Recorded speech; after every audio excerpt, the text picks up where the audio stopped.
Hello, everyone. This is Fadi, and I want to welcome you back to a continuation of our video series on debunking Islamic claims that Muhammad, the Muhammad of Islam, is a real character that existed in the 7th century, not a variety of different persons who existed in various geographical locations.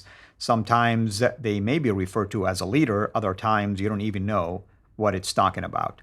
So we've debunked so far at least 6 different claims. Today we're going to take a look at a 7th claim, and with me here in studio to do so is our dear brother, Dr. J. Smith. Dr. J, thank you so much, of course, for this groundbreaking, really, approach that we're doing right now, because we are using the Islamic claims, 16 claims to be exact, and we are going through them methodically, one by one, to show or expose the errors in using these kind of claims, because many times it backfired, actually. It wasn't helpful.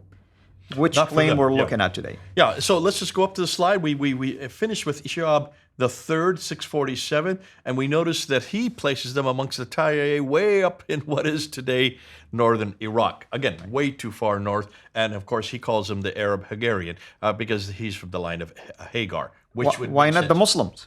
That's right. You should have given them. If he is a Muslim, why didn't they claim? Again, notice there's no name Muhammad in any of these so far, except these last few.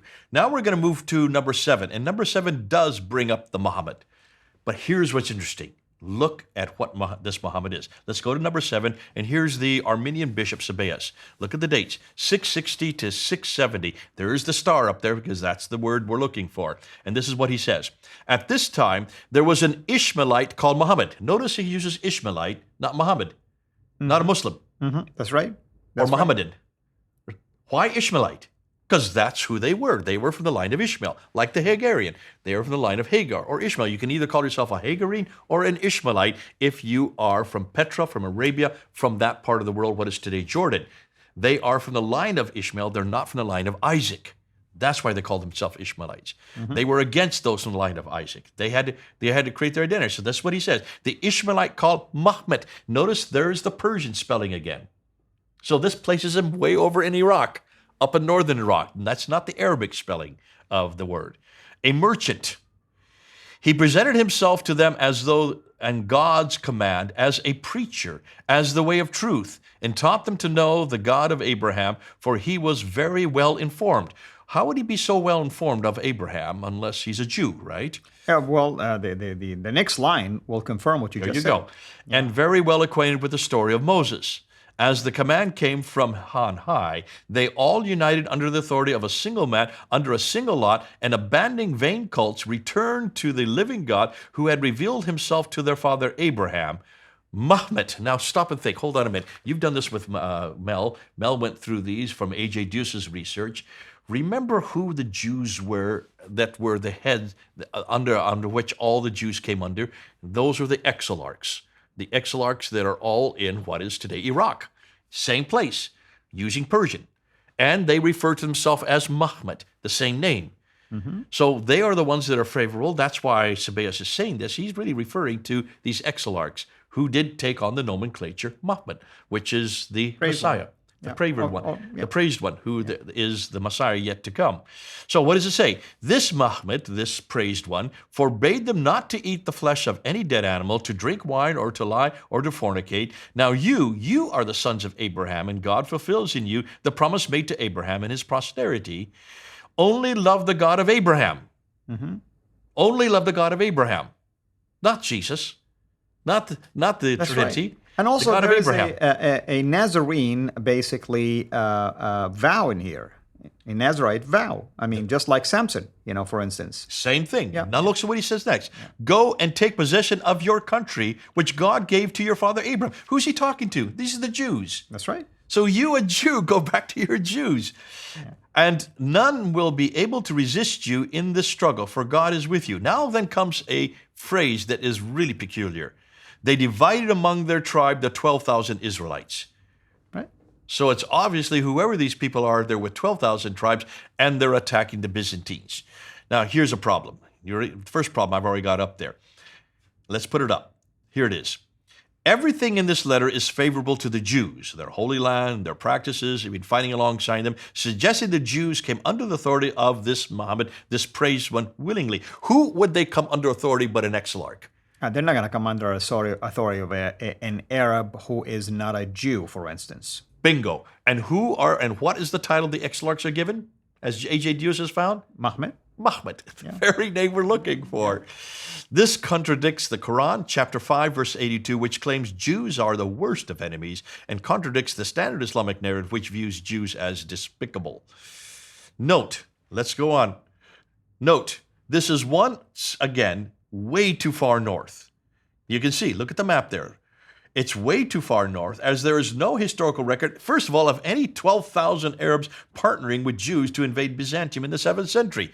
So whoever this Armenian bishop Sebeos is referring to, it's obviously not historical. So this is probably a later redaction quoting him from the 667 and using his name. Nonetheless, this is certainly a Jewish document to support the Jews and to support the exilarch at that time. That's the Muhammad we're looking for. It makes sense. They did exist. There's 5 of them that are in sequence that all refer to themselves as Muhammad. Okay? That's right. So that's number 7. Now we come back to number 8, and we're talking about this Monothelite Christian. So let's move that up there. Let's look at the slides again. This Monothelite Christian, now we're in 662, well into the 7th century. And this is what he writes. The Arabs from Penkaye, again, red flags, Penkaye. Where's Penkaye? The Lakhmad area. That is way up in the north. And you can see I've put it up there on the map. Took control of Syria and many other areas. The land was in the control of the Arabs. First of all, the Arabs, tell you, that's the only thing the Muslims have to go on. They got the wrong Arabs in the wrong place, but where's Muhammad here? I haven't read about him. This is so oblique. That's it's right. so archaic. I mean, it's so... I could be embedded there myself right now. You could embed yourself. Yeah. Again, note how different this is from Sophronius' letter, which is full of despair and destruction, suggesting this is also a later bias built into it. There is no indication of a new religion by these Arab raiders, just a simplistic statement that they took over the land. These Arabs being, of course, the ones from Penkaye, these from Iraqi, what is today Iraq. The Penkaye are from what is today Iraq. I've just said that. So they are located too far north and thus could not be the Central Arabian Hijazi Arabs far to the south, where Muhammad would have come. So that you can see already, we're just kind of dispensed that it's got the wrong person at the wrong place. Let's go to number 9. And this is here we now come back. I've got a star there. So we are going to come back to that name. But look at the date, 690. This is during the time of Abd al-Malik. This is well into the Abd al-Malik. Right. They were right at the end of the 7th century. At this time, the name already is there. We see it on the Dome of the Rock. At this time, it's on the coins. It's all over the coins. The coins are all over the empire. And even the coins, the name that it was mentioned in there, you can read it Mahmud.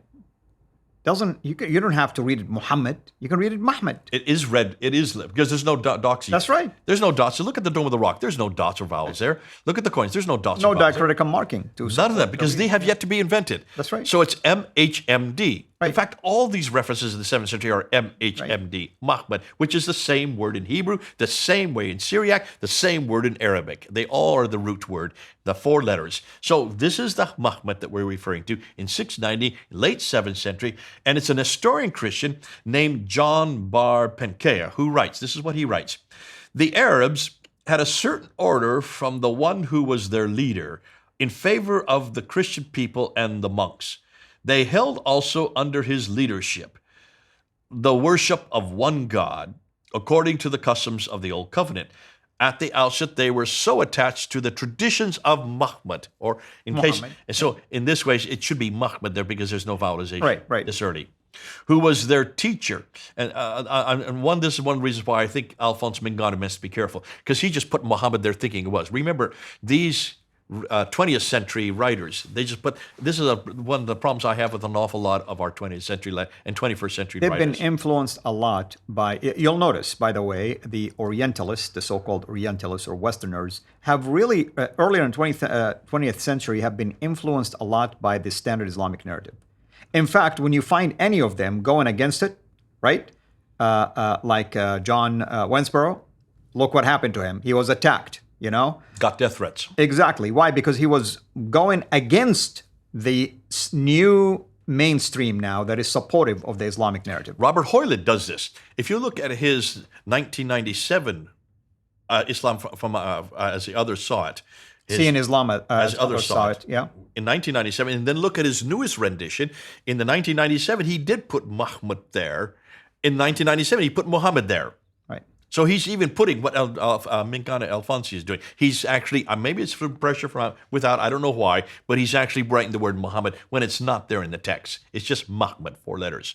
So obviously this Muhammad, who was their teacher, that they inflicted the pain of death upon anyone who seemed to contradict his tradition. Among them, there were many Christians, some from the heretics and some from us. Okay, let's put the problems up there. Problem number 1, there's no reference to the Quran or Muslims or Islam, and the doctrines are closer to Christianity and Judaism than what became later Islam. So it's obviously, this is still an internecine attack against Trinitarians. That's right. And it's you can see the anti-Trinitarian approach. I mean, this idea of preaching a one God according to the Old Covenant. I mean, you can see what's going on. Yeah. The Jews rejected Jesus. The Jews rejected, his claim to be the Son of God in a divinely fashion. I mean, they're the one who rejected that. Yeah. They should be quoting from the Quran. They're not. They should be talking about Muhammad of Islam. They're not. That is they true. should be putting him in the right place. They're not. Calling them Muslims. They're There you not. go. Yeah. So this looks like the same problem from the north, who was against the Trinitarian, in other words, the polytheistic Christians. Thus was probably just an internecine Christian conflict between Trinitarians and anti-Trinitarians. We're just getting the same thing over and over again. But in the 7th century, that's what we'd expect, because in the 7th century, this is exactly what was happening. We're going to then move, go to stay in the 7th century for the next one and talk about John Nikiu. Again, the late 7th century. But for this, have you noticed? The wrong man at the wrong place, saying the wrong things at the wrong time. Excellent. And of course, at the conclusion of this video series, down the road, we are going to really unpack all of that for you, hopefully in 1 or 2 episodes, so people can see why these 16 claims actually are not very helpful, not supportive to the Islamic claim of a prophet by the name Muhammad. I mean, I would argue it's not even supporting the idea that Muslims, as we know them, existed at that time. They were called Hagarine, they were called Ishmaelites. I mean, my goodness. What if people took the time to write about them and calling them that way, or Saracen, why aren't they calling them Muslims? I mean, these are questions that we ought to ask and we ought to confront, because it's extremely important for us to show that when we are telling you that there is no such person by the name Muhammad as the standard Islamic narrative present him, we're not kidding. And these claims now that are used by our Muslim friends actually backfire against them and support our side of the argument. Until next episode, this is Al-Fadi. God bless.